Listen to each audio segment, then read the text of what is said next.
അപ്പൊ എന്തായാലും ഇനി നമുക്ക് അടുത്തൊരു ഇനം ഏതാണെന്ന് നോക്കിക്കഴിഞ്ഞാൽ പഞ്ചവാദ്യമാണ്. പഞ്ചവാദ്യ അവതരിപ്പിക്കാനായിട്ട് വന്നിട്ടുള്ള സ്കൂൾ ഏതാണ്? വിദ്യാധിരാജ വിദ്യാഭവൻ ആലുവ. ആലപ്പുഴ. ആലുവ. ആലുവ. ആലുവക്കാരാണ്, എറണാകുളംകാരാണ്. അപ്പോൾ പഞ്ചവാദ്യം പെർഫോമൻസ് കഴിഞ്ഞു. എങ്ങനെ ഉണ്ടായിരുന്നു മത്സരം? റിസൾട്ട് വന്നിട്ടുള്ള വെയിറ്റിംഗിനാണ്. റിസൾട്ടിനായിട്ടുള്ള വെയിറ്റിംഗ് ആണ്. മത്സരം നന്നായിരുന്നോ? നന്നായിട്ട് തന്നെ കിട്ടി. അപ്പൊ എന്തായാലും നിങ്ങളുടെ പഞ്ചവാദ്യം നമുക്ക് ഒന്ന് ഞങ്ങൾക്ക് വേണ്ടിയിട്ട് കുറച്ചൊന്ന് ചെയ്യാൻ പറ്റുമോ? Okay, ready?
അങ്ങനെ എറണാകുളംകാരുടെ പഞ്ചവാദ്യം നമ്മൾ തൃശ്ശൂർ ഇരുന്ന് ആസ്വദിക്കുകയായിരുന്നു അല്ലേ? അടിപൊളിയായിട്ടുണ്ട്.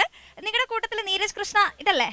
നീരജ് കൃഷ്ണയ്ക്ക് വേറൊരു പ്രത്യേകത ഉണ്ടല്ലോ. 3-ാം തവണ ചാക്യാർകൂത്തില് സംസ്ഥാന തലത്തിൽ എ ഗ്രേഡ് കിട്ടി എന്ന് കേട്ടു.